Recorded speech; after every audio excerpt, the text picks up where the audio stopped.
This guy with his hi-hat solos, man, doing the craziest shit on just hi-hats. How do you separate your brain like that?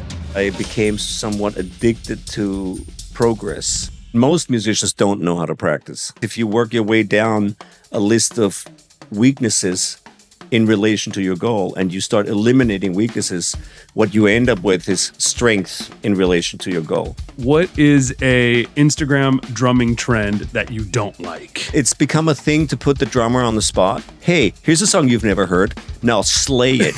Because we know you're like, someone just walked in. uh-oh. Oh, my God. Luke Holland has entered the building. This is Baby Stack. I'm Super Stack. Literally. Go.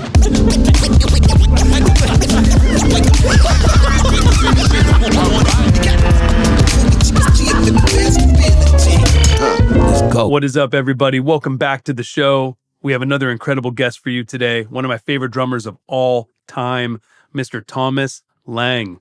If you are a drummer, you definitely know Thomas. He's known as one of the greatest drummers alive, and he's definitely one of the greatest educators alive. He did the biggest clinic tour ever when he did over 200 clinics in over 40 countries in 1 year. He's also known for doing an incredible amount of session work as a writer, producer, and a drummer, but he is the 4-limb separation master of drumming. He's a really great guy, really great human. I always love getting to hang with Thomas, so I hope you enjoy our conversation. We also had a special guest, Luke Holland, jumped in. So we had our first show with 3 guests all together at the same time. It was great to have Luke on because we're all friends, so thanks to Luke for jumping in. Also, I want to give a shout out to Apogee. Today, we are using the Apogee Hype Mic and Podcast Kit. Really cool mics. They're small. They sound really great. We used them at the Montreux Jazz Fest in Miami when I did the pod there remotely backstage. And we interviewed Mohini Day, Pocket Queen, and Emilio Estefan. And I was very impressed with these mics. So thank you to Apogee. Also, a big thank you to Roland and DW Drums, who have been longtime sponsors of Thomas. I was emailing back and forth with Matt about who would be great on the show, and he was like, Thomas would be great. I was like, Thomas would be great. So he put us on email and made it happen. So thank you so much to Roland and DW Drums. Over half of you that watch this show every month are not yet subscribed. So please ask you a favor if you're enjoying this show. If you could just subscribe, like it, and share it with your friends. It's a free way that you can support us, and we promise to continue bringing awesome episodes to you with awesome guests. So leave notes in the comments about whoever you'd like to see on the pod, and we're going to get it going for you. So without further ado, here is my conversation with Thomas Lang. Ladies and gentlemen, sitting with me today is a superhero of drums. One of the most influential drummers of all time. Make a ton of noise for the Druminator, Thomas Lang. Thank you, Elmo. Thanks for having me. That's quite the intro. I'm going to put sound effects on it and like lightning and flames. Yeah, can we add a cape to him actually for the whole rest of the interview? Cape. You're like a little cape. Yeah, have you ever worn a cape? You ever done a photo shoot with a cape? No, but I'd like. That's now a great idea. You're a superhero, Thomas. That could be my new look. Thanks for the new image cosmetics. Yes, I'm contemplating. Okay, a cape would be cool. Think about it. If you want to be a creative director, a cape, a mask, of course. You got to have a mask. Yeah, but you don't want to hide too much of the face. And something really unusual, maybe like a tail. Oh, a tail. Something where you go like, really? Why? Is that necessary? People are like, I think of him as a superhero. Others are like, I think of him as half lion, half man. We need, and then mane. You need the mane. A mane yeah, is we good. Need the mane. mane. A mane. Well, if I have the cape, I don't need a mane. Cape is cool. I think the cape is fine. It's very cool. Yeah, it's good. And then you can fly away. Some colorful boots. Yes, you can just tell people, here's how to play for 8 hours a day. Focus, and then fly out the window. Enough said.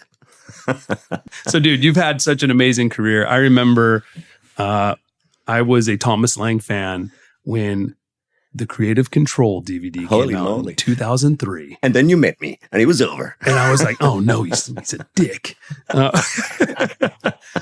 Never meet your heroes. Yeah. Never meet it. Actually, you're one of the rare ones. Actually, there's a lot of good drummers that are also great guys. Yeah. We're good people. We're good fam, the drum fam. Yeah, we support each other. It's a rare instrument to do that. I feel like the drum community, we actually do support each other. Indeed. Yeah. Compared to the guitar. Unlike the guitar player community. The worst. Don't look at my hands. Yeah, that's my pedal. Exactly. Don't look at my pedal settings here, man. So when Creative Control came out, that was my first time seeing you, hearing about you. I was living in Los Angeles, born and raised in LA. And then all of a sudden, you were just everywhere. It was like, Thomas Lang, you're the man. You're the most incredible drummer we've seen. And you're such a great guy and you're a great educator. So I guess when Creative Control came out in 2003, how did that change your life? Up to that point, I'd never dealt with much in the drumming community. Yeah. You know, I was just a touring and recording drummer, and I had been for many, many years at that point. I started working in the 80s. Suddenly, I became more popular in the drum crowd, of course, because that was the audience of, you know, at the time, Hudson and Hal Leonard and all the people who were involved in the DVD. And I gained more notoriety and popularity, fame, if you like, in the drumming community, which, you know, it's great to be known by your peers and respected and all that, but it didn't really affect my life all that much, to be honest, because I was still focusing on what I was doing, which was touring and recording, you know, and only after about a year or two after the release of the DVD, maybe a year after, my sponsors and Hud's Music and Hal Leonard and everybody who was involved convinced me to do a massive clinic tour. Yeah. And then at that point, I realized that this is a viable business too. And if you can maintain that on the side, it's, you know, a good choice. It's good to have, you know, keep many balls rolling. Yeah. And it definitely sort of established me in that world, in our little drumming community as, you know, a well-known guy and somebody who can teach and play and perform. And so I started doing a lot more in that world. Yeah. And I enjoy it still to this day. You know, it's great to share with other people, help other people along via teaching and education. And it's fun for me to be able to kind of snap out of the day job, if you will, of just playing usually quite simple music. Usually, not always, but and then put on the super suit and the cape, you know, and be superhero for a moment and do like some drum festivals or clinics, and then go back to your day job and your secret identity. You know? Yes, absolutely. It's nice to have that balance, and that's maybe the biggest change. That before that, I was craving an outlet for my drum nerdiness a little bit, and didn't really have one. And since then, I've been allowed to do a little bit of both. Just do my day job, which I love, which is playing, recording, writing, composing, producing music. And then I have that wonderful opportunity to do every once in a while, go completely nuts and put on the cape and the colorful boots, you know, and go nuts. Yeah, because you're from Austria, so you were growing your professional career in Europe, right? Yeah. Through the 80s, 90s, etc. Yeah. And you made a couple instructional videos. The first one I made before Hud's Music was in 1993. It was the first ever German original language drum instructional video. Wow. There was nothing like that in that part of the world before, and it was a completely untapped market. Wow. So I had a lot of requests. The reason for me doing that was not because, I want to make a instructional video, but I had so many requests from people for lessons. Yeah. And I had a friend who had a studio and a video production company, which at the time, you know, was extremely expensive to produce. Yeah. That was still VHS time, you know, Yes. era. So it was expensive to produce. But a friend of mine had a studio and he said, hey, you know, I'll give you a really good deal and you can record whatever you want here. And in order for me to actually cover all the you know, need and requests for lessons, I thought rather than doing like one-on-one lessons with people, I'd just put out a DVD. And those were all like local people and people in Austria, Germany, Switzerland who wanted to book lessons with me. So I said, I'll just do this, record a video for them. Yeah. And I was going to kind of sell it to people personally. I was like, this is kind of what I did. So check it out. Yeah. But then I finished it, and a friend of mine worked at a label at the time. And he said, you should play this to this company called Music Sales at the time, and Koch Media, KOCH, And I said, okay, well, I did. And they loved it and started distributing it. And it was a big success mainly because of the language, not because of me, you know? Oh, yeah, of course not. Yeah, it did really well. They were like, the drumming's okay, but the German. Yeah, it was amazing. Exactly. Oh, the jokes.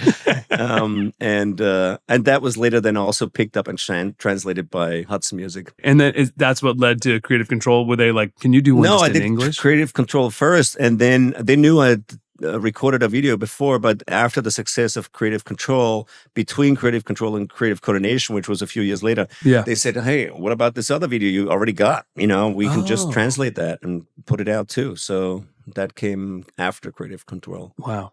Yeah, it's crazy to you because you're being you, and whenever you're in the moment of yourself and you're just trying to hit next goals and you're trying to grow your career and everything. But for like me, and I think a lot of the drumming community, at least here in America, I was like, that was my discovering you. And then you're in the magazines, you're everywhere. I've watched that video so many times. It was so incredible. I loved it because also like I was raised like on rock and roll. Like I know we both love Deep Purple. And so my dad was always playing Deep Purple for me as I was a baby. Right. So when you came out with like that first song on Creative Control, I was like, oh yeah, this is rock. This is driving rock. And then you got all crazy with your Thomas Lang feet stuff and all that kind of stuff.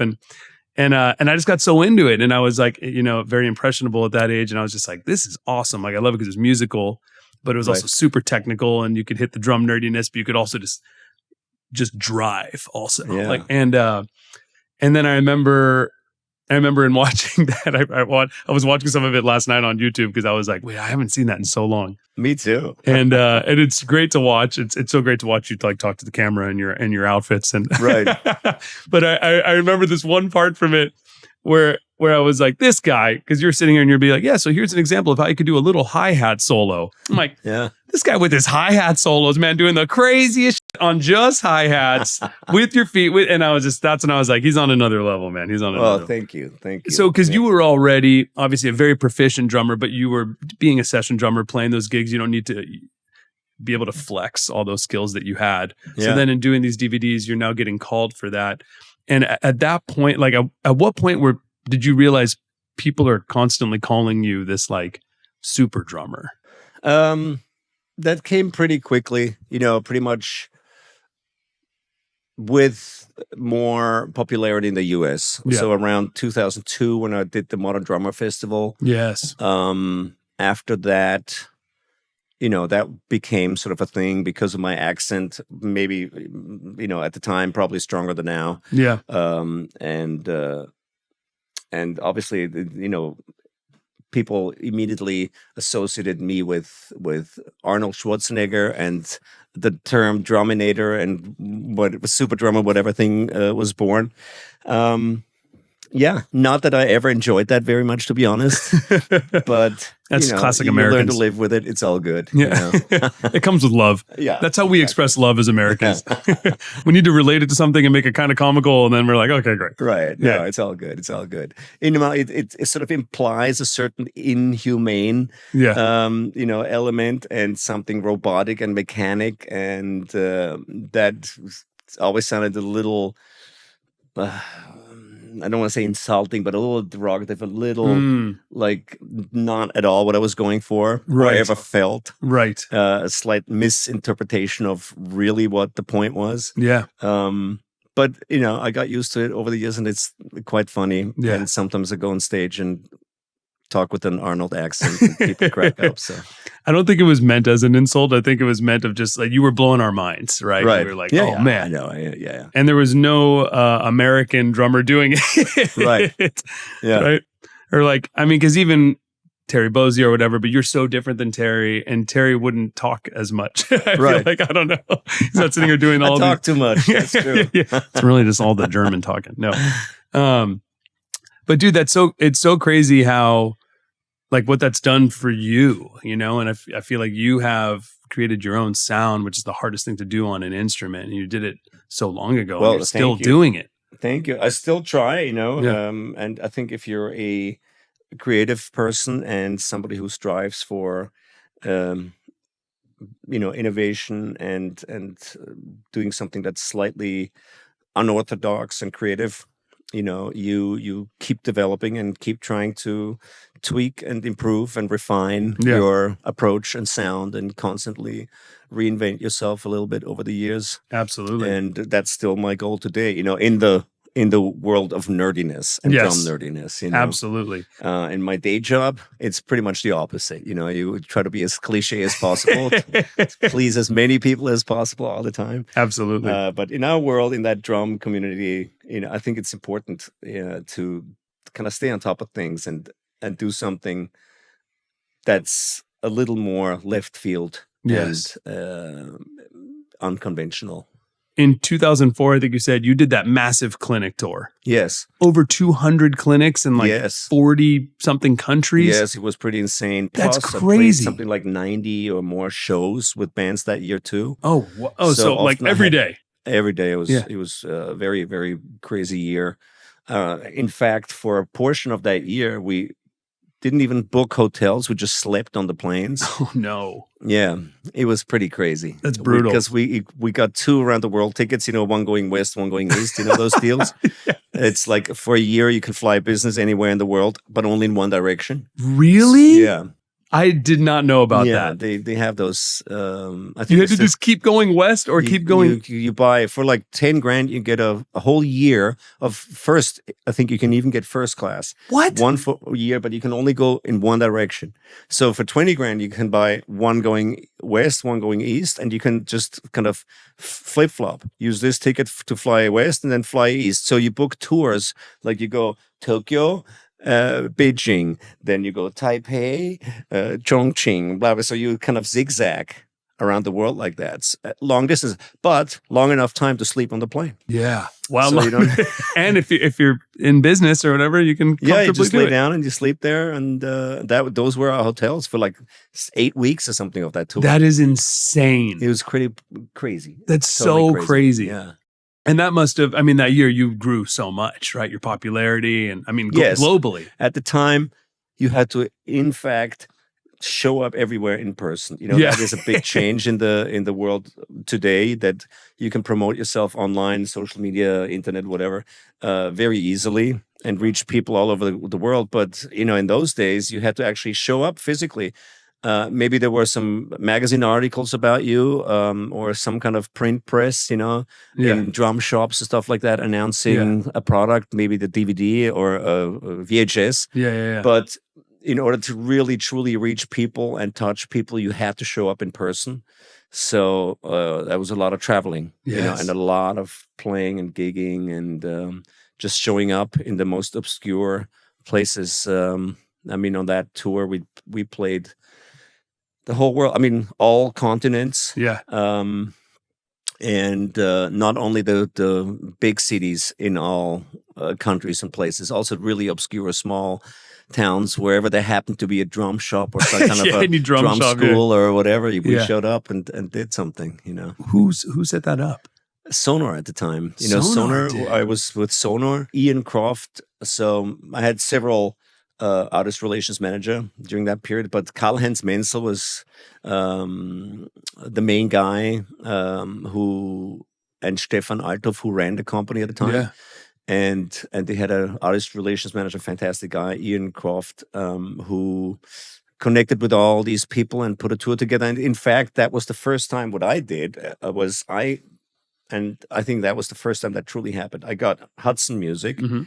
music sales in Europe, all my sponsors, Vic Firth, Remo, Sonar, Meinl, whatever, Head Armor at the time, all these people together and said, hey, we all plan to do something.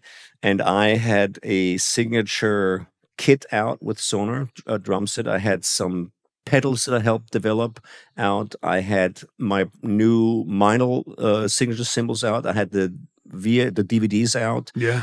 And the release of the original German language DVD in Europe. So I said to all my sponsors and friends, hey, why don't we all do something together? We all chip in and organize this massive thing. Everybody benefits. You can sell samples, you can sell DVDs and books, and you can sell this, and you can sell drums and blah, blah, blah. and we all help co-promote this one product that we have, or whichever product. Your cymbals are in the DVD, so promoting the DVD helps promote your cymbals. Your drums are in it, this and that. So everybody said, that's a good plan. Let's all work together. So I had different artist relations people, but Ian was the main guy at Sonar at the time. So he connected with everybody, and Rob and Paul from Hudson Music connected with everybody and said, hey, let's just work together, work with our distribution network, your distribution work. We'll find out where in the world there would be places where we could host an event and sell books and DVDs and cymbals and sticks and drums, and let's do it. And it was a huge success. It was massive, and it helped everybody. And it was the biggest clinic tour of all time. It was, I think, the biggest clinic tour of all time. Yeah. You've always had the entrepreneurial mindset besides just drumming. Yeah. Where did that come from? From my dad. He was always an entrepreneur and completely independent, and I'm sure he did actively teach me to be productive and to be responsible for my own success, and to think about productivity and time management, and be able to create something out of nothing. Yes. And I also observed him do that over many years. When there wasn't anything going on, he was creative enough and determined enough to create some kind of a business out of something. There's nothing, and then there's an idea, and then there's the follow through, and then there is the physical manifestation of that idea if you're determined. Absolutely. And I was always, I think, pretty crafty in that sense. Yeah. Speaking of that, you've created multiple drum events, drum festivals. You're the Big Drum Bonanza. Where do you start in putting together a drum event like that? Do you start with the lineup? Do you start with? No, I start with sort of my idea and ideal vision of what I would like to experience as an event like that. If I were a student. So it's like, what is it I would want, and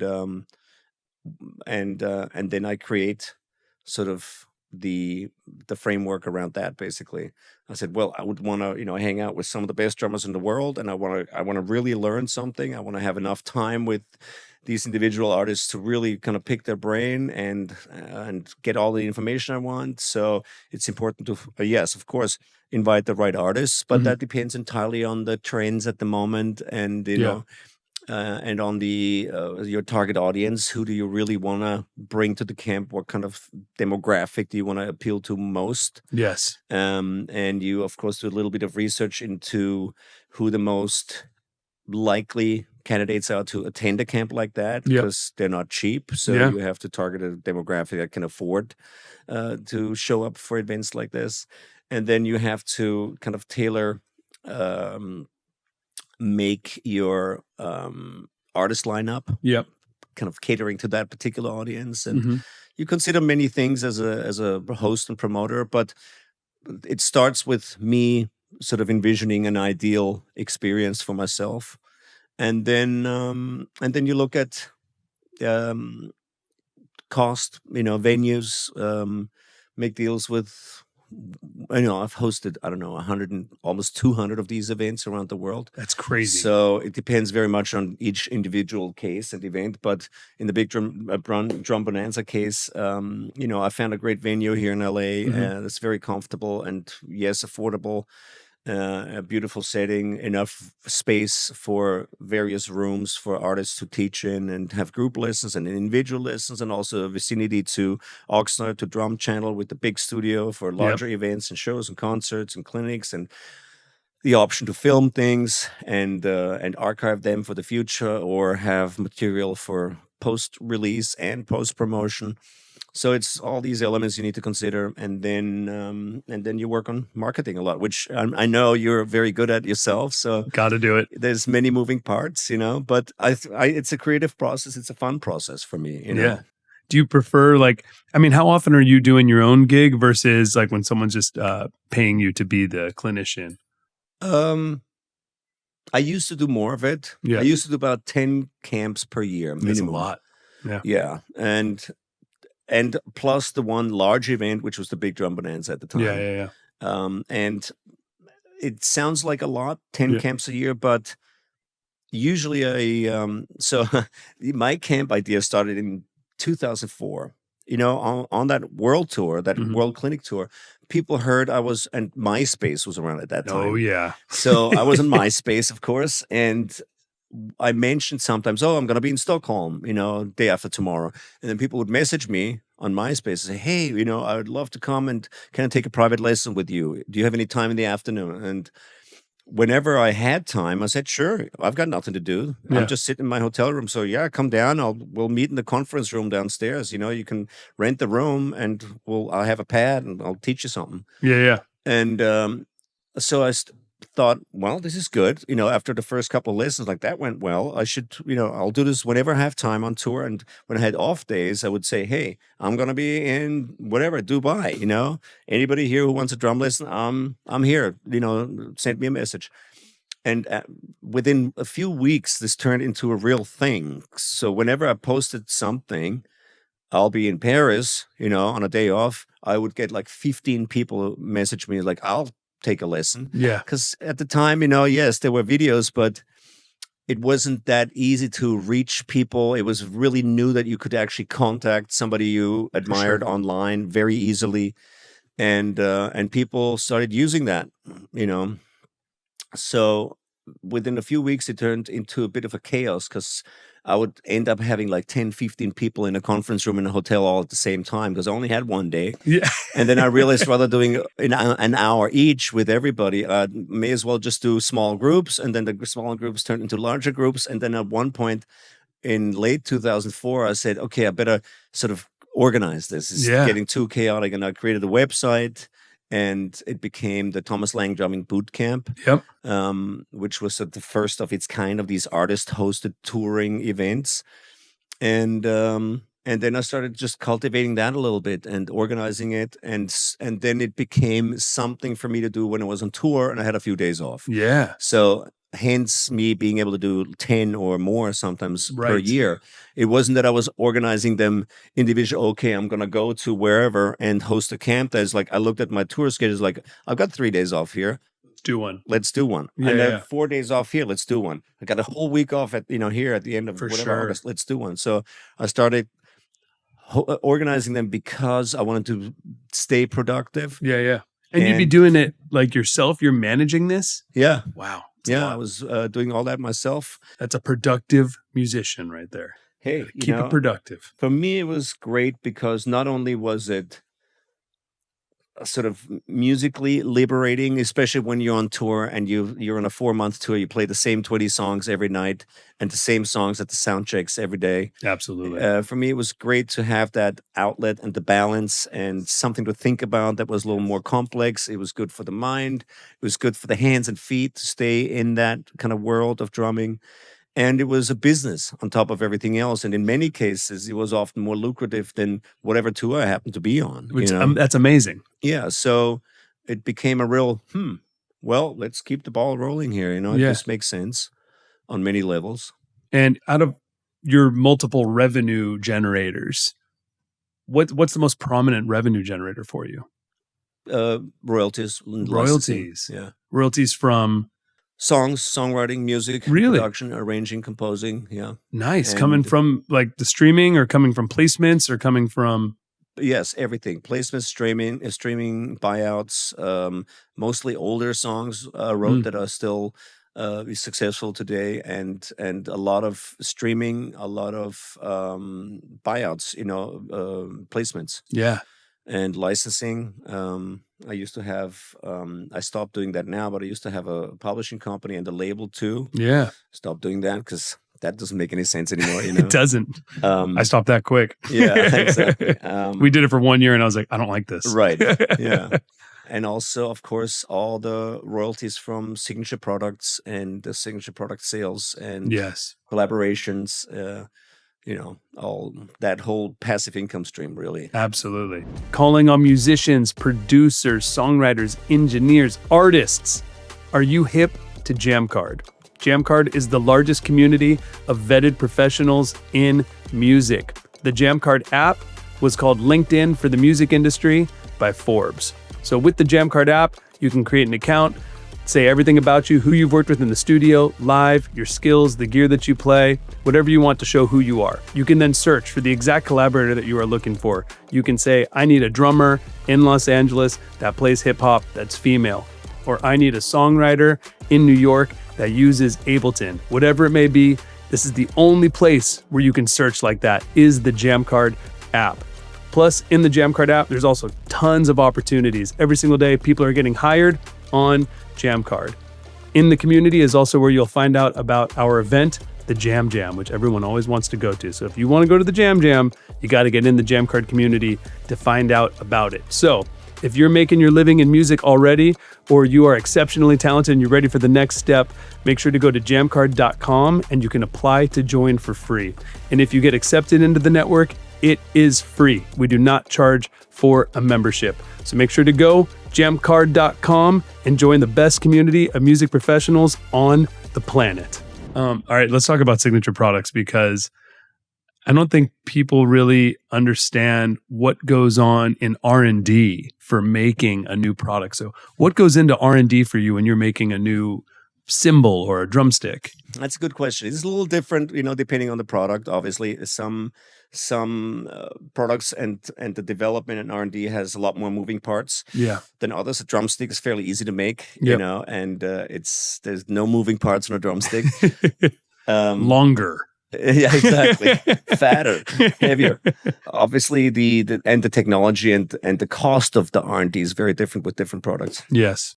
So it depends on what it is, but the process is always the same. That I have a great relationship with my sponsors, and occasionally I have an idea and make a suggestion, and then they will either pursue it or not. Yes. And I'm lucky enough that pretty much all my ideas or suggestions have been considered, and sometimes we made prototypes, everything worked out great, it was released. Sometimes we made prototypes and didn't work out so well, and we said, let's just put that on the back burner and revisit in a couple of years. Maybe we have the technology then or whatever to make it cheaper, or we have ways to put it out there and make it affordable.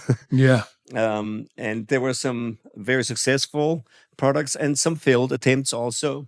Unfortunately, for example, the remote Thomas Lang practice kit that we released, which was amazing, it was just very expensive. Yeah. We had to kind of stop production after just a year or a year and a half. It was made in the US, great quality, but it was just too expensive. Too much to make, yeah.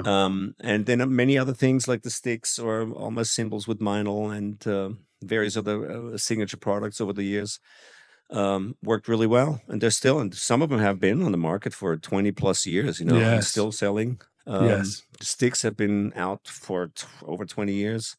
It's amazing.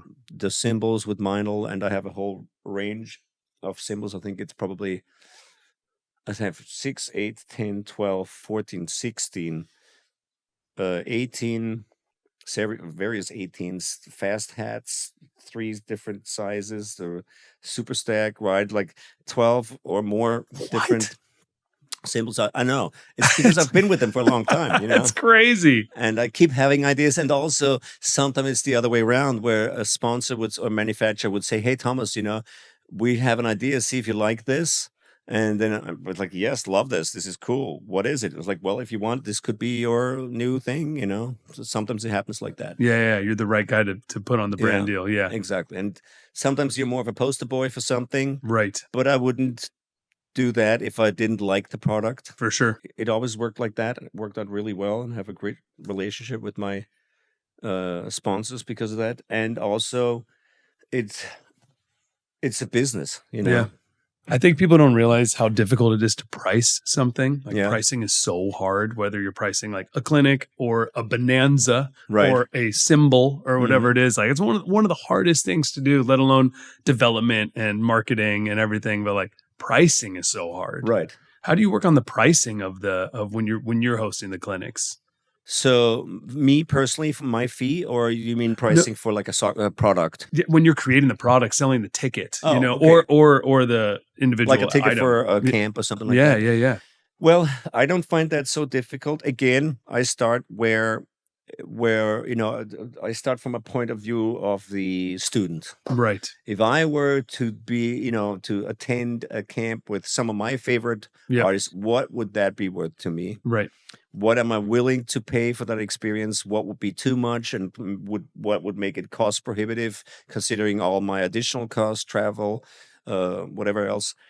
And I put myself into shoes of the average student, basically. Yes. And again, after considering your demographic and who your target audience is, you can kind of determine what an affordable price would be. And usually, if it's in the US, for example, you have to also consider, different territories are more or less expensive. You can do a cheaper clinic in Indonesia because everything is cheaper there Right. than in Sweden, Right. or Switzerland. Right. Hotels more expensive, flights more expensive, travel, gas, whatever. You have to Absolutely. consider all those things. So you have to adjust your price depending on territory. But in the US, for example, it's a very, very fair price to offer a camp experience of like 8 hours a day for like $400. Mm-hmm. If you break that down, $400 would be one lesson with one of these guys, Mhm. probably, a private lesson. Yeah. So you get 8 times the amount of that, and the experience. Plus, not only do you learn from getting your own questions answered, but you learn from everybody else's questions too, which For sure. are questions you may not have. For sure. Plus, you have multiple days of that. Yes. So it's much cheaper to attend a camp rather than take a private lesson with someone, and it also gives you the time to contemplate during the camp and go, well, whatever this guy just told me and answered my question, what that student thought about it is interesting. I didn't think about that. And what this guy does about it, and I can watch this guy practice this thing and I can see the mistake he's making. So you learn from so many other sources and have time to kind of contemplate and let things simmer in your brain a little bit. Yes. And that's a real benefit of the camps too. You have just more time. Yes. And that's worth the ticket price too. Absolutely. Plus, there's the fun factor. You're in a camp with like-minded people. Everybody's having a good time. Everybody's fully nerding out and Yes. everything. You can hang with some of your favorite artists. You have great food. You can hang in the pool, and it's drums galore. Like-minded individuals. Exactly. Yeah. New friends. And you leave with some incredible inspiration usually, and some new friends, and some hacks, Yes. and new tricks and new skills and chops. Absolutely. So yeah, it's what else? Yes. What else is that valuable that costs only $400 a day? Yeah, I mean, or between $350 and $400 a day. Yeah, Nothing, no, that's an incredible price. Total no-brainer. To go back to Thomas Lang, the student. Okay. So when you were developing these skills to play these complex patterns and your forward limb separation and stuff, what were your days like back then? I can imagine you were just all day practicing. No. I know. I always keep telling people I had no friends. I was lonely. I was an only child. I had no bicycle, no TV, and no girlfriend, clearly. But Ever. no, I was very lucky to have a great teacher who taught me how to practice very early on. In fact, the first few lessons I had with him were all about how to practice when I was 5 years old. Yeah. Because who knows how to practice? When you're 5 years old, you go home and you're like, I don't know. And most musicians don't know how to practice. Even after they've been playing for 15 years, they don't know. They practice in a really random, chaotic, disorganized way that is not result-based and not goal-oriented. Yes. And they just stumble upon things via noodling and via jamming, but it's really not focused, intense practice. And I think you can be a lot more efficient when we stick to the practice rules. You have a practice logbook and you have organized practice. You have an ability to look back at your progress in the past and then project your practice schedule and routine into the future, and just check things off the list, and always work in a result-based and oriented manner. That's practicing. And then you carve out the time you need for playing, and I think a lot of musicians just don't have a plan when they Yeah. practice, and they have a really random approach, and it's not very efficient. And I was lucky to have a great teacher who taught me how to practice very early on, and that made a huge change in my practicing career, if you like, and my playing career and life in general.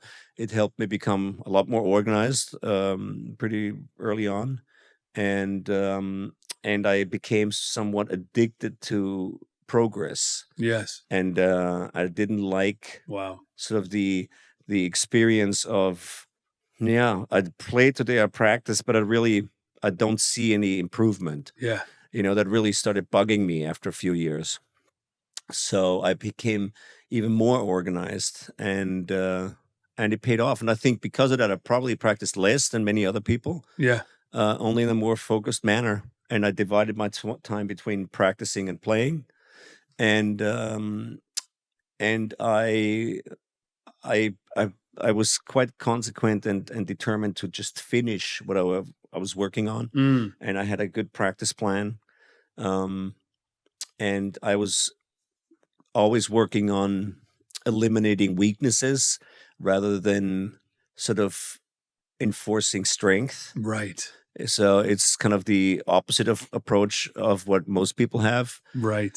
because everybody's like, "Yeah, I can do this really well. That could be my thing."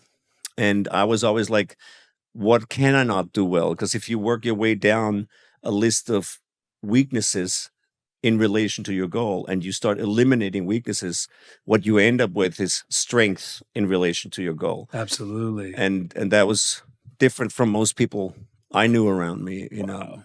That goes hand in hand with entrepreneurship too. Yeah. Yeah. You don't focus on what's going really well, Yeah. you know. Yeah. It's like, don't fix it if it ain't broken. Yeah. So you focus on all the things that are broken. Wow. And you shine a light on the dark areas if you're playing, and all the stuff that keeps you from being where you want to be, you know. Yes. Not to get too nerdy, but like, so if you're working on an ostinato pattern with like your left foot, right? I know you do a lot of that kind of stuff. That's so mind blowing because you seem so comfortable with it. Do you just drill that in so it's the muscle memory, or how do you separate your brain like that? It's, yeah, drumming with your hands is very natural. Yeah.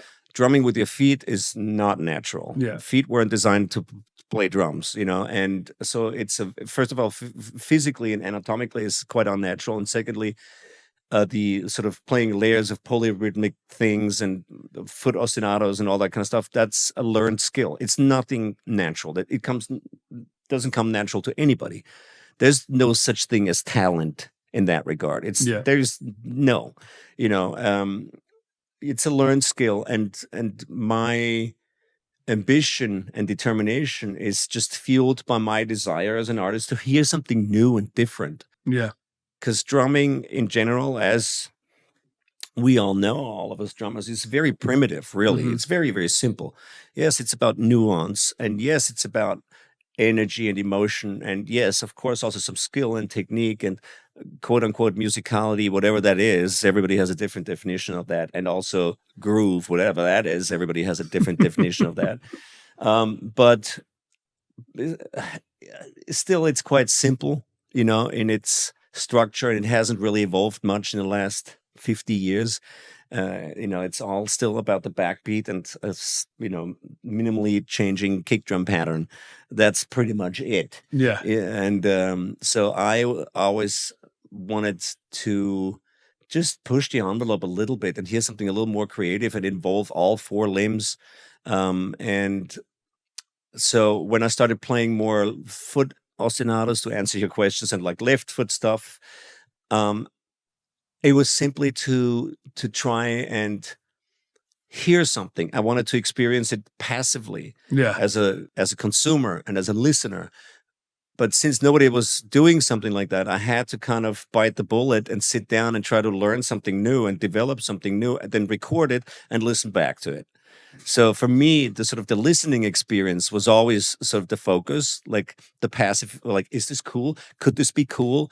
I would love to hear somebody do that. Nobody was doing so I can try and create that and then do it and listen back and see if I like it. And I did like it. Yes. And so that kind of triggered even more of that. Yes. And then I saw people's reaction to it, and I'm like, well, people seem to like it too. Yeah. So why don't I dig deeper into that? So it was both like an internal and external inspiration to go down that route. But yes, it's just a learned skill. It's not like you can sit down and jam, over a left foot Cascara pattern. It's, you have to sit down and go through all the variations and permutations, and yeah, it's so tedious. much. Eliminate But all the weaknesses. because I did that, my process and approach to that four-way independence and interdependence became a big part of my second DVD. Yeah. Because I created my own kind of practice method Yeah. to practice independence and interdependence and coordination. And that became basically sort of the bulk of my third DVD, the creative coordination. And anybody who wants to try and do that, go get my DVD. Go and try. Do you sleep well? That's a great question. I would like to believe that I do. Okay. I'm really jet lagged mostly. Yeah. You know it. Yeah. You travel a ton. So I'm always jet lagged because I do long haul flights all the time. Yeah. So, but I know when I'm in one spot for more than 2.5, 3 weeks, I Yeah. sleep really well. Okay, that's Yeah. nice. And you're not just like laying there, just Never. never. No, except for the odd hypnic jerk You know, at night. I feel like you would just have 4 dreams at once. I did for a period of time. Some of my ex-girlfriends told me that there's all kinds of twitching and jerking going on at night, like not the good kind. Not the good guy. That's hilarious, man. It was really fun watching you do the Primus audition. Oh yeah, thank you. That was awesome. Great fun. What a fun like reality show kind Right. of series. Like super cool. Yeah, thank you. Yeah, it was really fun. And I think you were the only person that Les Claypool hugged and Yeah. wasn't like, I'm a germaphobe. And then Right. giving the bones, he saw That you was and a he good was impression. Wow. he saw you and I noticed, I was like, he went straight for the hug with Thomas. Yeah. So there must have been something there. Yeah, no, it was great. I really enjoyed it. It was a really fun experience.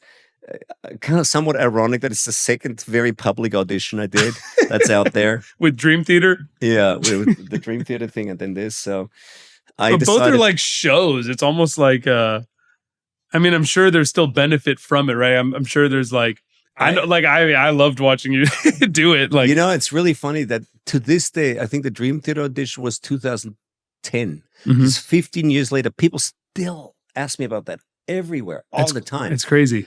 And there's so many different rumors and versions of it. And I mean, at this point, it's just such overkill. Yeah. I can't believe that's still going on. Have you ever watched like Hollywood stars failed audition tapes and stuff like that? Yeah. It's very rare that you see like Robert Downey Jr. at an audition for a film that he didn't get, right?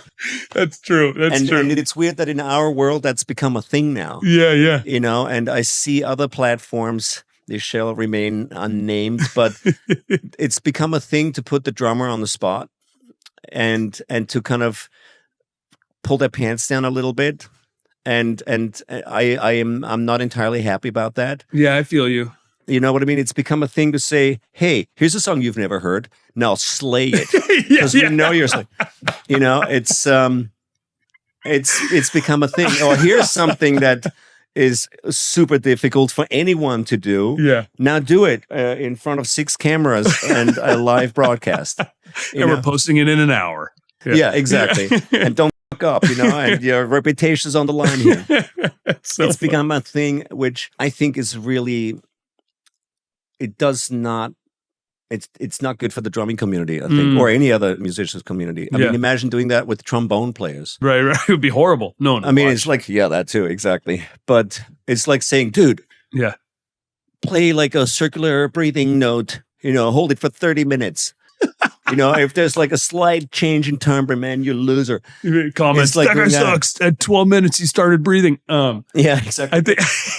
I think it's because drums are a more entertaining instrument than any other instrument in terms of there's physicality, there's like different kinds of emotion. It's like, it's more, I feel like more people could watch drums that aren't a drummer versus someone watching an instrument that's not their instrument? 100%. I think it's a very primal. It's very easy to identify what the musician is doing. Yes. And anybody in the world can pick up a stick and whack something. Yeah, Anybody can identify with the sensation of actively doing it. Yes. I agree completely with that. But still, we're not monkeys, you know. We are mostly, you know, well-educated, hardworking musicians as drummers. And especially if you've been in the industry and working for a long period of time and you've established a real name, a sound, a feel, a personality on the instrument. Like if you're a Billy Cobham or a Steve Jordan or, you know, a Dennis Chambers or whatever it is. Yes. And then rather than challenging that by making these people Yep. do something that's not sort of in their sandbox, Yeah. rather than sort of almost taking the piss a little bit, I think one should support the legacy of these artists and like let them do exactly what they do best. Yeah. You know what I mean? Not something that Absolutely. is not in their kind of ballpark even, you know? Marketing has changed. Yes. And anyways, those auditions are kind of in that world too. Now it's become a thing, drummer auditions. I mean, well, what doesn't help your argument is the fact that these things then go viral, right? Yeah, of course they do. And then virality makes encouragement, and then next thing you know, there's going to be more of that, and then everyone else is going to try it, and then now it's just a cookie cutter thing to do. Exactly. Which is like, and then you get the, well, look at me. I can do what that guy couldn't do on, you know, because I practiced it for 3 weeks at home. Yes. And nobody was filming me and it wasn't a live broadcast, but hey, I could do that. Yeah, exactly. You know, I can play that song that guy. And maybe I edited it and maybe I did whatever. It was a fully controlled environment that I controlled. And exactly. But anyways, the Primus edition was super fun. I really enjoyed it. And I did what Stuart told me. I'd met Stuart on the flight over Christmas or New Year's or something. And he said, man, you got to go. Just go full out, like hardcore broadside. Bring it all. More is more. Okay. Because he obviously plays with Les. And he says, yeah, just go crazy. Play it all. And play many notes. Okay. So I did that. Note taken. Even, you know, no matter what happened, I really enjoyed that simply because I'm a huge Stuart fan. Yeah. So whatever Stu Daddy says, I'm like, yes, sir. Yes, I sir. shall play all the notes. I was going to say, like, so many people look up to you. Who are you looking up to? Well, Stuart is one of them, Stuart, for sure. Of course. Love Stuart. He's a huge inspiration. And, wow, many, like Vinny, of course. Of course. Love course. Vinny. Terry Bozzio, of course. I'm a big Ian Pace fan. Yes, of course. More so than Bonham, to be honest. Same. Yeah. Same. Yeah. It's like, I think Bonham's great, cool, but he's no Ian Pace, you know? And then all the others, like everybody from Cobham to Tony Williams to like Phil Rudd and John Heisman and Cozy Powell and like Max Roach, Buddy Rich, like all the cool jazzers. Intense. And, I like it all. I have a really eclectic taste in music and musicians and drummers. You know, I like all drummers, really. I don't think there's any drummer I really dislike. I mean, listening to them, maybe there's like a weird person you meet every once in a while in the drumming community that you like less than others. But that's also rare, you know? Right. Most drummers are pretty cool and down to it, especially when they're good. They don't have an ego anymore. You leave that behind in your development as a drummer. Yes. There's no space for ego. And I like pretty much anybody. I mean, Meg White is a cool drummer. You know what I mean? It's like that simplicity is also cool. And that she's got her own swag. Naivety, exactly. Yeah. It's awesome. There's nothing I don't like. Speaking of a drummer I don't like, someone just walked in. Uh-oh. Hey. Oh, my God. Troublemaker. Luke Holland has entered the building. Hey, man. Oh, that's... How you doing, buddy? Good to see you. Good to see you, too. Wow, it's been a while. Yeah, it's been a moment. Can I sit here? Where do I sit? Take a seat, dude. Take a seat. It's funny because we were just talking about drummers Thomas doesn't like. Yeah. So. Oh, perfect. First thing that came up. Yeah. I said, there's this one guy. I was around him when he had his first beer. And what he ordered was a warm little swamp water. You know what's funny is I watched that video last night. I don't drink that kind of beer anymore. Oh, good. You learned. Thank you. Yeah. You need something. You want the IPA. Oh. Not IPA. No, you can't. No, that's not beer. That's just Yeah. Wow. Yeah, that's crazy. Watching that is like going back to a little time capsule. You know, that was like literally 10 years ago. Was it really? Yeah. Yeah. Wow. You guys 2014. doing Soul Drum Fest? Is that what it That was? Soul? We're going Yeah, to Soul? I think so, yeah. Looking That was good. fun. You too, man. Yeah. You Yeah. wore tats? That's still untouched. Still naked. I got my back done. Okay. Got my hand done since I last saw you. Yeah, that's Yeah, cool. Yeah. Awesome. Man, How you doing? I'm good. Yeah. I'm good. A little sleepy. I went to bed way too late last night. Right. Yeah, I couldn't sleep, but yeah. You Good look to have good. you here, man. Yeah. It's all cool. We need to play some more drums. Let's do it. Absolutely. Yes. Yeah. We got to do it. Well, funny that we have 3 kits set up in the backyard. Just kidding. I wish. okay. That would. Let's go. We're gonna play a song we've all never heard. Right, exactly. Broadcasted live. Drumeo style. Yeah. Oh man. Okay, wait. Speaking of trends, this would be a funny thing for the 3 of us to talk about. What is a Instagram drumming trend that you don't like? The Tears for Fears, like The Tears for Fears? time shift. How to ruin a song, man. I love that song. I love that. I love the song too. The but song that is whole, great, like, but the metric modulation Yeah. doesn't. Yeah. Yeah. really? Oh, come on. Luke, what do you not like of the drum so- trend? I don't think I can say. Yeah, you I can. can't say it. I can't. Why? What would happen? Nothing. Did you start the trend? No. I actually did do a cover of that song with a couple of my really good friends. But Girl singer. okay. Of the But Tears for Fears song? yeah, but you know, Yeah. I played it The You beat. know, Yeah, Like yeah, the yeah, song. and I did a little solo over the bridge and stuff. It was fun. Yeah, it's a great song. But that album is one of my like top 5 favorite albums. Songs for the Big Chair. Oh yeah, I love Yes. that. It's so good. Yeah, Mickey Curry. That's who recorded Yeah. it. Yeah, who's an awesome drummer now, and Brian Adams obviously for a long time too. Yeah. And there's like a program beat over the top of it, right? Yeah. Because I went to the Tears for Fears rehearsal and had the current drummer show me Right. how he plays it. Yeah. And how they it's do very it. simple. Yeah. There's no dum, go, go, go, Yeah, go. exactly. That's It's the that bass. does that, Yeah. Yeah. Yeah. Crazy. That's super cool. And then I think that is on the track. That's on like, that was like the sequencer. the sequencer. The hi-hat Yeah. thing. Yeah. Yes. Yeah. Because he's just doing. Yeah. Yeah. I think you know what drives me crazy about the internet, like watching like Instagram drum videos, is people covering the same like 5 songs over and over and over, like everyone. It's terrible. And it's just it's like stuff you could. Like, I'm not trying to talk shit, but it's like stuff you could. I asked the play question. when you're like 6 months into drumming. Yeah. And there's like thousands of comments like, wow, this is better than the original and stuff. And it's not even close, you know? I don't know. You know, it's also the reason why everybody sounds the same. And it's the thing at the first time in history, in music and drum history, especially, that like 95% of all drummers sound the same and aspire to sound exactly the same too. Yeah. Everybody looks at the same licks on TikTok, at the same little 20-minute or 20-second clips, and everybody goes home and plays that same shit all the Yes. time in sync. I Yes. mean, there's a video that's popular and viral. So 4 million drummers all try to practice this lick at the same time. You know what I mean? And it becomes a thing.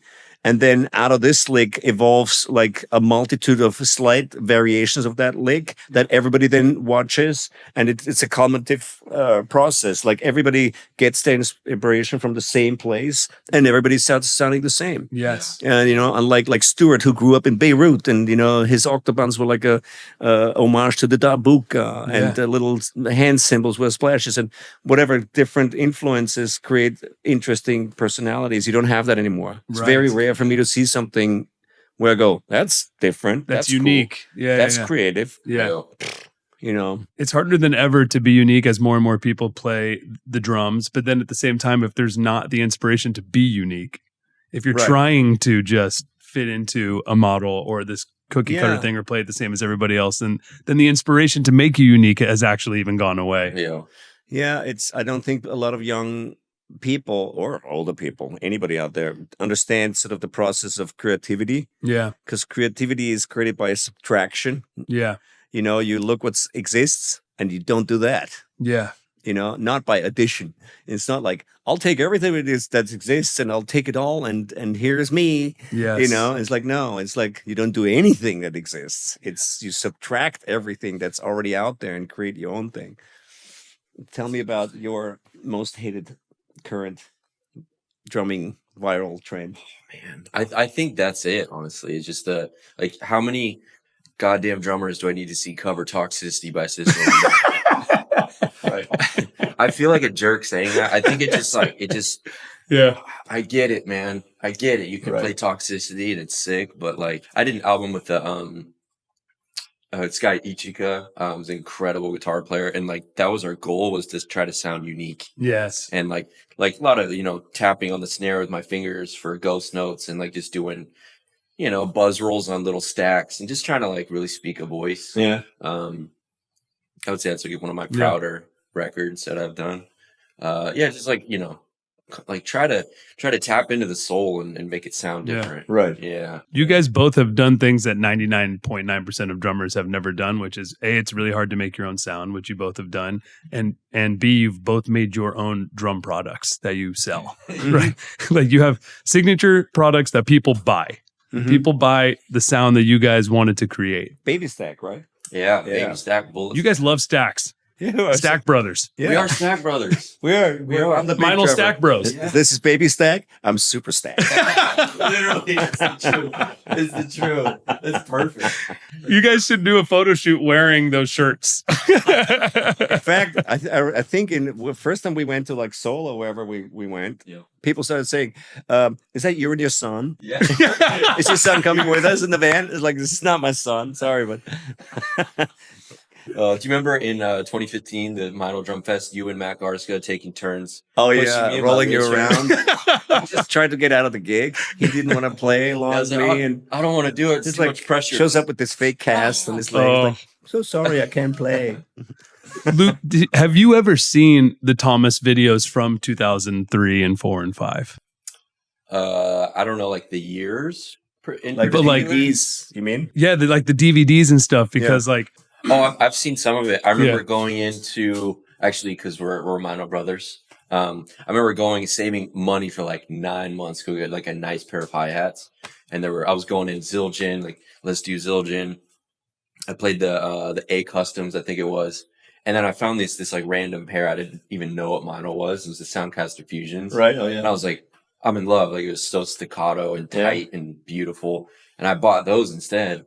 Had no clue. But I remember, weirdly enough, one of your DVDs was playing in the Sam Mash store. Oh, okay. And I was cool. like, damn, this guy's crazy. I was watching all the independence and stuff that you're doing. Right. It was like a cool moment. Yeah. And now we got, Stack Brothers. Nice. Stack Guys are Brothers. Stack- Yeah. because I remember also, it's like the great name for Pancake House. You know? It's like the Stack Brothers. let's do it. We're talking business ideas now. Let's That's a go. business idea. Let's go. We can find that funding. Let's do it. The Stack Tom Bros. and Luke, Stack Brothers Pancake House. They kind of got a ring to it. I'll have the baby stack. Exactly. I'll take the super stack. Yeah, I'll take the super stack. I'll take the baby stack. That's mine. Did you have the maple syrup? Okay. That is so funny. Just cover my pancakes in just IPA. Right. Dump it on there. All right. One thing I think that would be a great thing to talk about with Luke here, because Luke and I talk about this a lot, and as our big bro, how do you stay inspired to keep playing drums? I don't need to stay inspired. I love it, man. I love playing drums and playing music, and it feels good. It's a turn on still to this day. Nice. And when I don't feel inspired to play, I don't play. I don't try to like force myself to do it if I don't dig it or want to do it. Yeah.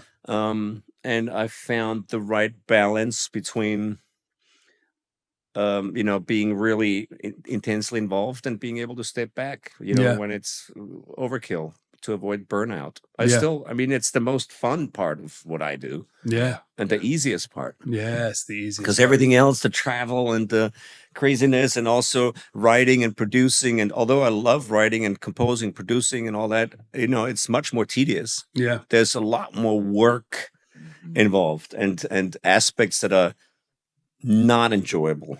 A lot of computer work, a lot of sitting there and not moving, and a lot of bureaucracy also, and and playing is still the easiest, the most fun, the most satisfying. Yeah. And and I don't need to be inspired to do that. Yes. You know, it's like saying, "Hey, do you want to have a delicious meal?" Like, yeah. Or do you want to have a really crappy old burger from the?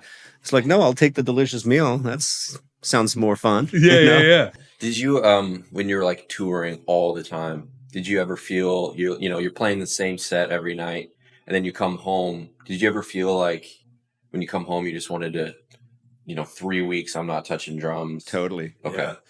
And That makes me feel better. so I had that, and I also had the felt the urge on long tours where we're playing the same set every night to just play something else. Yeah. Because I felt like my mind was rotting. Yeah. You know, if you play the same 20 songs for a year on the road and the same songs at soundcheck, and it's this kind of daily Groundhog Day, deja vu, like musically, Yeah. I really felt the urge to play different music and challenge myself playing wise. So I did a lot of that, just practicing on tour in hotel rooms or backstage at the venue, and just getting my head into a different musical space. Yeah. And also doing things like clinics between shows or drum camps, anywhere where I can stretch and not be in that really tight musical space Yeah. of the same set list, the same 20 songs every night. Yeah. I think that was really important for me to try to stay on top of things, you know, musically and attitude wise, and also technically, Yeah. and not get too rusty on the long tours. Yeah. And then, yes, sometimes you come home from a tour, usually when it's a really intense tour, not with simple like pop or rock songs, but when it's really like think every night, and it's very technical, that you come home and like, Yeah. I don't want to see a drum set for the next 4 weeks. Yeah. Totally. Yeah. Would that be like Paul Gilbert tour or? No, that wasn't so bad. It's usually like more clinic stuff. Yeah, the clinic stuff. The clinic Yeah, stuff. yeah. If you do a clinic tour that's really intense and you play every night, like I did a tour with Achilles Priester in February Yeah. in Brazil. We did 25 shows in 25 days in 25 cities. Oh my God. Like not a day off. What? With crew and bus and all the gear with us, and it was a 4-hour show What? every day. Yes, Was there a band or just you guys to Just us. track? Just 2 drum sets. Wow. 4-hour show. 4-hour show. It was an hour each playing, and an hour Q&A, and an hour a signing session. Yeah, yeah, yeah. And it took like 6 hours to set up. And Brazil is huge, so we had like massive drives, and it was a grind. I mean, amazing what Achilles, organized, because he organized it all. Incredible. Wow. Wow. But after a tour like that, I'm like, okay, I need a break now, Wow. not just from like the exhaustion of Yeah. the tour and the travel, but also from just thinking about drums all night, every night. Yeah. And also Achilles, of course, playing and listening to another drummer play for an hour, every night. For me, is exhausting. Yeah. I can't listen to many other drummers when I'm on the road. It Yeah. totally turns me off playing. Or at drum festivals, if I have to listen to whoever plays before me, I don't want to play. It totally Yeah, turns me yeah, off. for yeah. I some feel reason. you. I have to be not there. I can listen to anybody else after I played, but before, it kind of ruins the vibe for me. Yeah. Yeah. I don't know what it is. It's hard to describe. It just throws me out of. If I hear somebody else play and I hear a lot of like cliches and like standard licks and stuff, I get turned off. Well, you're not coming into like a blank canvas anymore. Yeah. If you start a clinic and you haven't heard something else, or you're starting a solo, you're starting your show, whatever, you haven't heard the opening band or whatever it is, Yeah. you could come in with a blank canvas and be like, now I'm going to start. This is my Yeah, first time totally. hearing, my first time with the output and everything. But yeah, if you're hearing something else, especially if you've already been hearing it for 3 weeks, Yeah. or 2 weeks, whether it's a exactly. band or a drummer, whatever it is. Yeah, it's like numbing you down, stumbing you Totally. down. It's like having back to having a meal, right? It's like you're about to have Italian food, but then Yes. right before you eat like a bunch of bread. Totally. Yeah. No, then it's you go to the exactly. meal. It's like Yeah. you watch somebody eat a pizza, Yeah. and then somebody serves you a pizza, and you're like, okay, and you just watch this guy 45 minutes go like, oh, and I'm gonna fold it like that, and you do like this, and this lesson going like that, and then you got your pizza, and you go like, okay, Yeah. what? And then the crowd just watched him eat a pizza. Now the crowd's going to Show watch me how you eat a that pizza. Exactly. Give me your take on how to eat that pizza.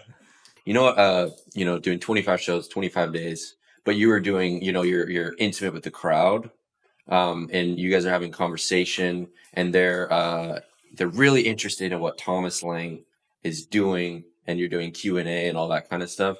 I feel like when I do that kind of stuff, it's more fulfilling than when I'm going and playing for a band that's there for the vocalist and that, or you know what I'm saying? Like I feel like that fills my soul up a little bit more. So not to say 25 days, 25 shows isn't an insane grind. I don't think I've ever done that. That's brutal. But it probably is like more fulfilling for you because you're interacting with the audience directly. Yeah, it's not sort of gratification or fame by proxy. It's real. You know Yeah, what I mean? exactly. It's not like you're there because you're the drummer for Madonna. Yeah. It's people are there for you. They bought and it's your a very ticket. different experience for sure. Yeah. Yeah. And it's much more gratifying in that sense. And of course, yes, it's more much more personal and intimate usually.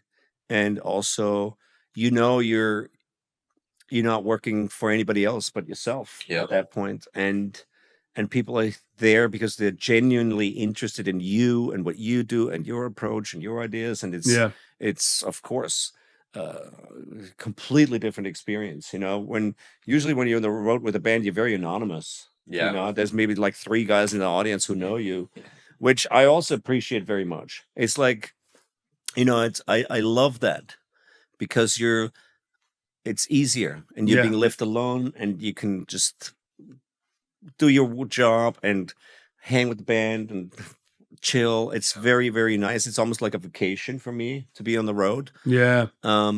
Mentally. But of course, the downside of that is that you're usually on the road for a really long time. Mm-hmm. And at one point you have to consider, like, is it really worth my time to do that? Yeah. Because you're working for somebody else, or should I be working for myself? Use this time that I have to really do something that's strictly for myself. We talk about this all the time. Yep. And what's more beneficial, and I think it's important to strike that balance too. Because just doing everything yourself all the time is a very lonely endeavor. Mhm. And extremely labor intense and frustrating at times. So you need that balance to just go be a hired gun or a sideman for somebody is really important because it's easy. It's like freeing in a way. And it's very freeing, exactly. And someone goes, play that. I'm like, okay, for the next 3 months, don't change it. Okay, cool. It's like, awesome, great, easy, But then again, like 2 months in, you're like, maybe I should use my time more efficiently and really just focus on my thing, blah, blah, blah. And I think over the years, I've learned to just maintain an equilibrium, and like the right balance between those things. And you definitely more so, but we're so lucky to be able to have those options because most people only can have one or the other if they're lucky, and I definitely don't take that for granted at all. I'm playing for an artist right now that it's we've been playing remotely the same set. I've been in it for about 4.5 years. And what's the band or artist? It's called Falling in Reverse. Oh yeah. And like I the shows are incredible. But it's technical. There's a lot of some of it is. There's a couple songs. Like my buddy Jason Richardson and I wrote a song called Ronald. I know Jason. Yeah, you know Jason. Yeah, of course. And that one's technical and it's fun, and I got to write the drums on that. But most of it, 99% of the crowd is there for the singer. Right. So it is that difference of going and doing a clinic where everyone is there for you. And at first, it was like so awesome. I was like, nobody in the crowd was screaming, my name and like whatever you want to, they're all there for him. And then after a while, I'm like, man, I'm craving going and doing my own thing and really filling up that part of the soul that I was talking about. So it's really interesting here. But I've seen you guys do like duo things also sometimes, right? Is that during tours? If you have a day off, you're throwing a duo show or something? Yeah, it'll be, or do you mean Jason? Yeah. Yeah, we've done like full on tours together. Okay. I think we kind of stopped pre-pandemic. Oh, okay. And that wasn't during the Falling in Reverse tour. That'd be like a separate run. Yeah, right. Exactly. Yeah. And we both kind of popped into bands at the same time, so we haven't really been able to tour. Yeah. But it's really cool hearing you talk about that. Yeah. Yeah. It's like I'm going on a tour for 4 months over the summer in Europe with an artist I've been working with for decades, which I always love. Which artist? Her name is Gianna Nannini. She's a big Italian rock singer, and Are you in July in Italy? yeah, I'll be there. Maybe I can come to a show. you should. Yeah, Yeah, that'd be we'll make awesome. it happen. Absolutely. I'll see if the date's on. But yeah, anyways, continue. Yeah.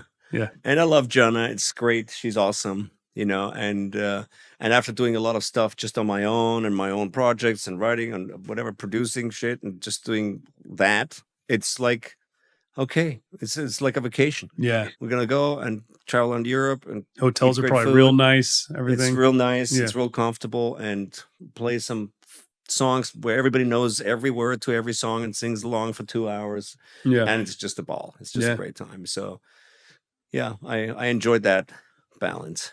I think it's all like a relatable journey, and it's cool to it's fun. It's cool to be talking with both of you at the same time with because we can all. I mean, the fact of the matter is we're all going to be doing this forever, and we're always going to be in a situation where we're happy, but we want something else always, right? We always want to make this other thing happen. Oh, I'm on a huge tour and it's easy. It feels like vacation, but I'm craving doing my own thing. I'm doing my own thing. Got to be a lot nicer to just be chilling out on the tour and going back. Now I'm gone for a year. I want to be home. I've been home for a year. I want to get back out. Yeah. Right. Like it's always going to happen. And at the same time, we always have to make money. So you have to be creative. As creative entrepreneurs, we're all entrepreneurs. Like every drummer that's making a living is an entrepreneur. And I don't think they're told that enough or act like that enough. Right. True. To be thinking about, and how do you put your career in your own hands and do things like, we've all done of creating our own events. You've created your events. You've created your events. I've created my events. So you're not. Oh, that's Jason? He's done, well, you're like your clinic tours, your whatever stuff that's okay. you, marketed as you, not yeah. just I need to be hired by a band, right. but also I can sell tickets. Yeah. Right. Selling tickets is hard. It is. Yeah. Selling tickets is hard. Yeah. So, but it's a blessing, as you said, to be able to do that. So you're not only stuck in, I have to get hired by somebody or else I have no money to live or support my family or whatever it may be. So, but it's also really hard because now you're taking the risk. Yeah, absolutely. But it's worth it. Usually if you take the risk and initiative, the benefits far outweigh the risk or potential for failure. Yeah, I think especially emotionally. Yeah. I think you're so much more involved, and it's even if it's a minor success, as long as it's not a total failure, it feels like a huge achievement and success usually. Yeah, and I think it's very motivating. Yeah, just knowing that you can create something out of nothing that kind of works. Yes. And you can keep the ball rolling no matter what, even doing that. Yes. For me, that was always really important, that I had the feeling I don't depend on the phone ringing. Yes. You know what I mean? Yeah. I never You can play offense. Yeah, exactly. I never wanted to be in the situation where you're like sitting at home going, damn, nobody called me.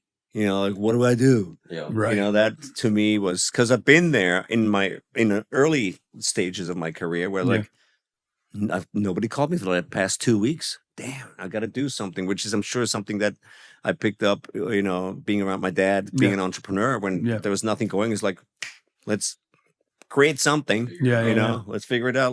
Let's create some business. Let's drum up some business here. Yes. And so I always felt that being self-employed means that you have to employ yourself. Like all the time. You employ yourself. If you're not working, you're practicing all day long. You still have a 9 to 5 as a musician. When you're not touring, then you're writing or producing or teaching or whatever. You're doing something.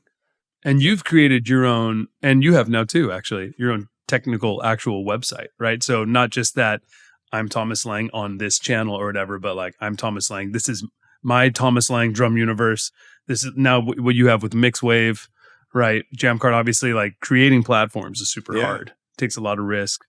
Tech is expensive, doing that kind of stuff. But like, and it's funny to talk about success, right? Because as you were saying, a minor success could still be a success, but it also feels different later than it did in the moment. Because in the moment, you might be like, this is a full-blown not success. Right. And then you realize later that it was, or you hear how other people thought of it. Right, that's the thing I have to remind myself. I'm constantly thinking like, Jamcard isn't enough. This is not enough. This, I got to make this bigger. This isn't happening. But then I talk to someone on the outside that's like, I'm so inspired that you do this or Yeah. that you made this. I'm like, oh. So those constant little reminders that you're like on the path, because really we're just going to be on the path forever Yeah. till it's Absolutely. done, right?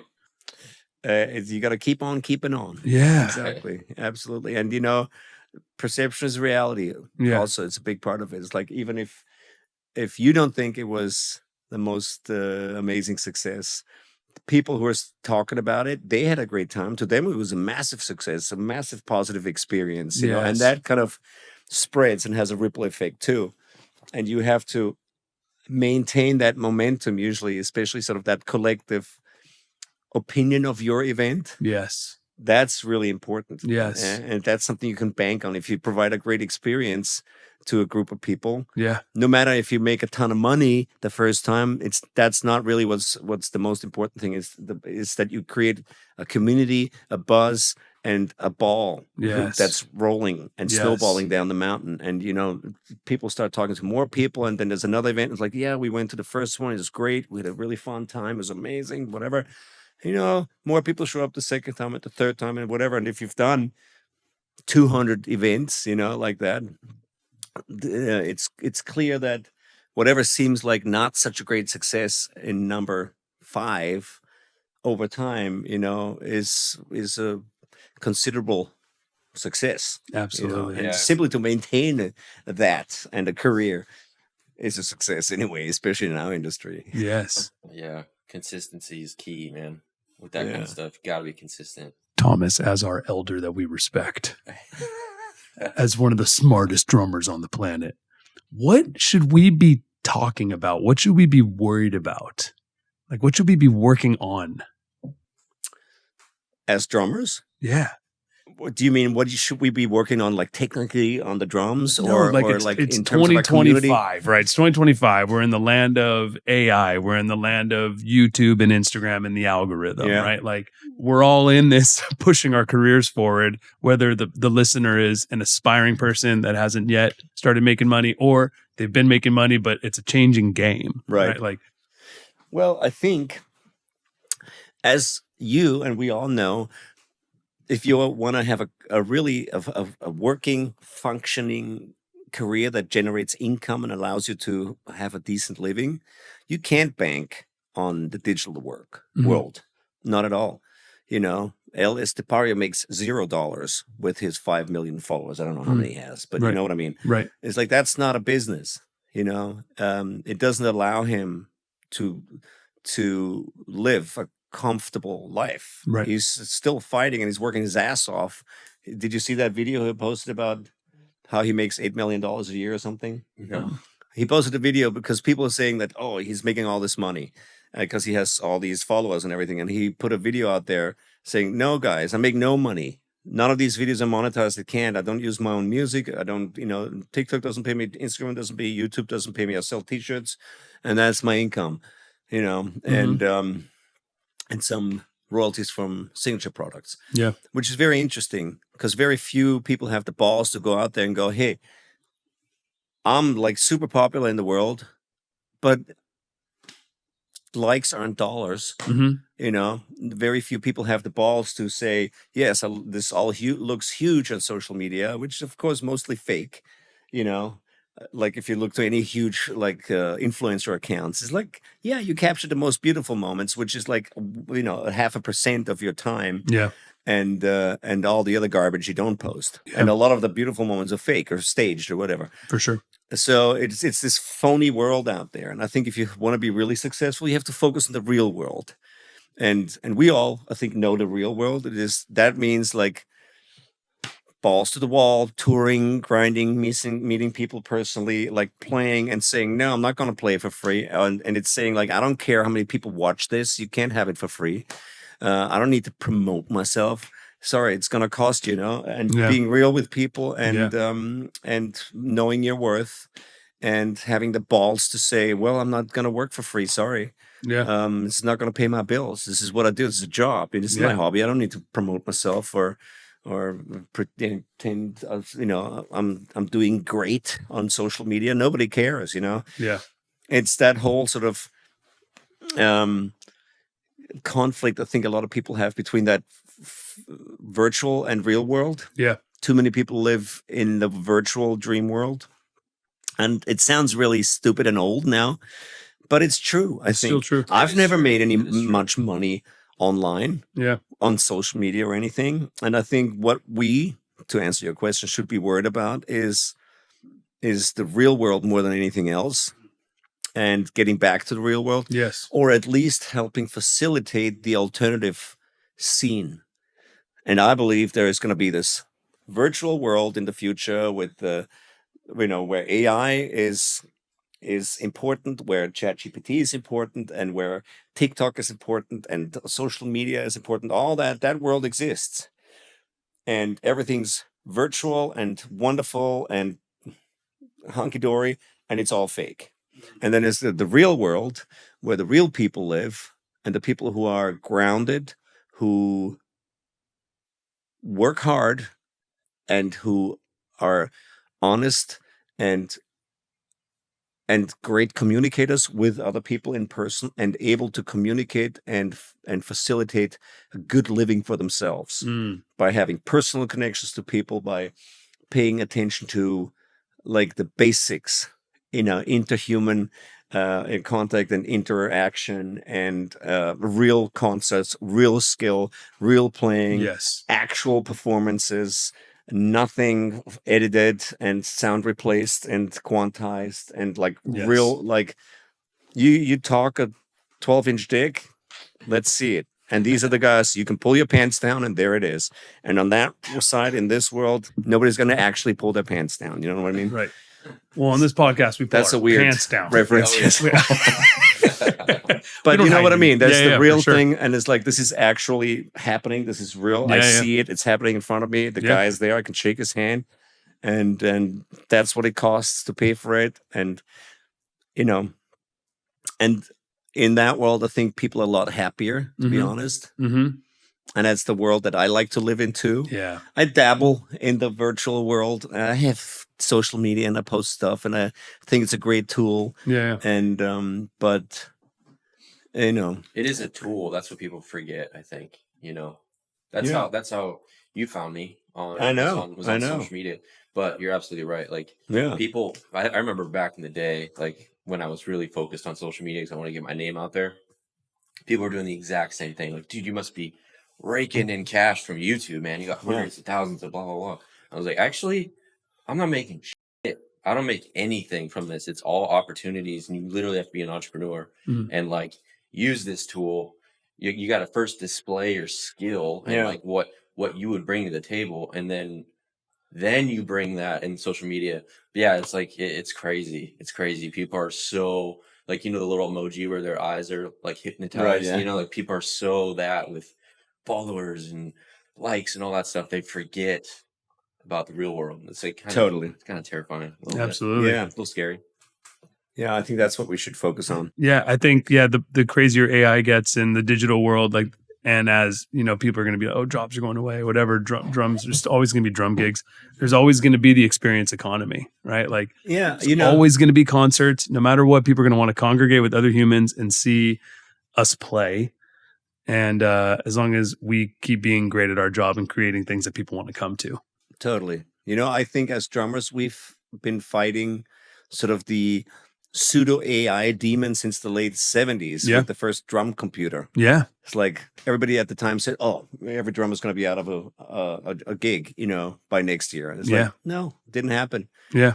And we were the first musicians confronted with that possibility. And it didn't happen. We were able to manage and play with drum computers and use them as tools. And we can all program them now. And we all play electronics and edit and modify and do this and that. We've become like specialists in that world. Yeah.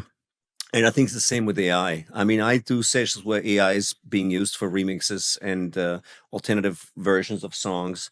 And it's become a tool, a very helpful tool.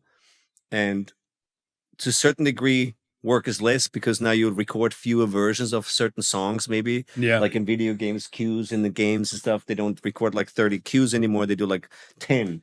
And the rest is AI versions of it, But you still have to work through them, improve them, tweak them. It's become a tool, but it's not become anything that seems threatening, Yeah. at all. It's like Pro Tools. You know what I mean? In our world. Yeah. In other businesses, I can see graphic designers being replaced, making logos for corporate institutions, and script writers. Yeah, I can tell ChatGPT to write me a thrilling novel. No problem. Here are the characters, write this. There's going to be a murder on page 7. Spit it out. And it's there, I can see a lot of other people being in a lot more danger than us as performers. Absolutely. Absolutely. We're going to be okay, guys. Exactly. Okay, let's just have some fun. Dream drum collab. Who would you want to do a collab with right now? Living, got to be living. Okay. Well, we've already done stuff. Don't look at me. Obligatory Luke Holland Dream answer. drum collab. Me and some other guy. Yeah. Dream drum collab. Or girl. I do it all the time. Mm-hmm. I just spent a few days with Dave Weckl. Dave Jam, Weckl. who was of course, one of my big inspirations. So cool. That's awesome. And I'm lucky enough to often jam with my old idols, and my dream collabs I've already had, like with Stewart and people like that, that I really admire.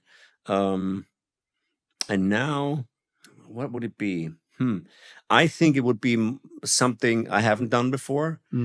Something really unusual, like a slamming percussion ensemble, or like a marimba player with like freaking distortion on the marimba, Sick. like through amps or something like that. Yes. Something new and left field and different.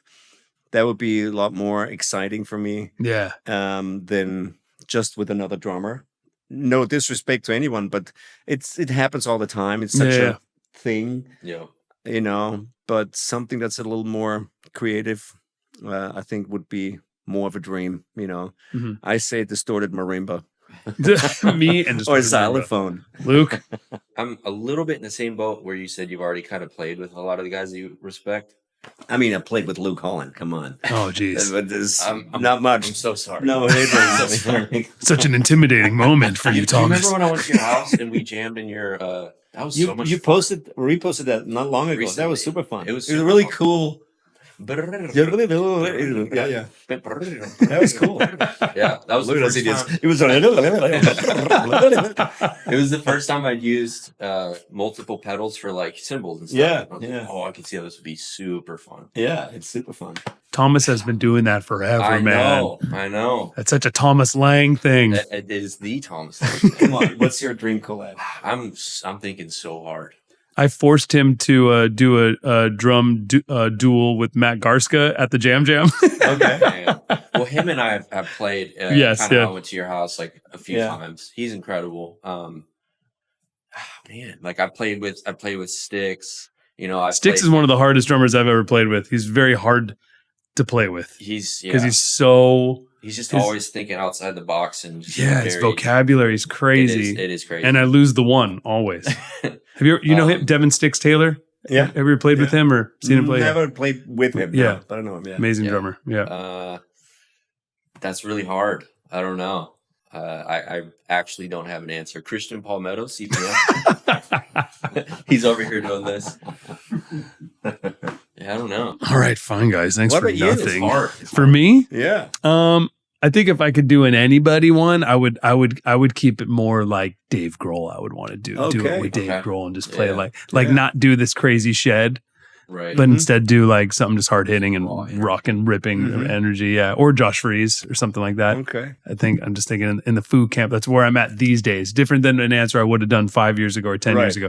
But 5 years ago, I was shedding with everybody all the time. Yeah. Like I had this drum room that Luke moved into, and we had it together for years. And like countless drummers came through almost every night for years. And that was in my, when I was shedding regularly, which is why I also asked you, how do you stay inspired to keep drumming? And like, how do you want to keep drumming? Because like over the last 5 years, my inspo has gone straight down. All right. Like for the first time ever in my entire life. Yeah. As I've just focused more on the business side and creating. I'm still musical and I'm doing a lot of things musically, but I'm not physically drumming. Right. I get that. I think it's also a natural evolution Yeah. for many people. goofy question. Okay. Okay, describe your drumming with 3 emojis. 3 emojis. 3 emojis. The brain emoji, Yeah. the muscular arm brawn emoji, and the heart. And the what? The heart emoji, Oh, and the heart. passion. Beautiful. Beautiful. I would say brainy, brawny, and passionate. I love that. That's great. Luke? Eggplant emoji, peach emoji, and the wet emoji. Oh. Great. Oh. Damn. To remember that for the next one I get that question. That's good. It's insane. It's insane. That's good. Thanks for coming by, guys. Hey. I'm out. Yeah, Thank it's you. great to hang. Thomas Lang, everybody. Give it up for Thomas Lang. Thank you, guys. We got Luke Holland over here. Luke, thanks for coming. Thanks for coming all the way I was over. happy to be here. Good to see you, man. Likewise. Yeah. Likewise. Let's go. Let's go and have a warm small water. Let's do it. Yeah. Go with Elmo. Go with Elmo. Go with Elmo. Go with Elmo. Go with Elmo. Go with Elmo. Go with Elmo. This is the stuff, man.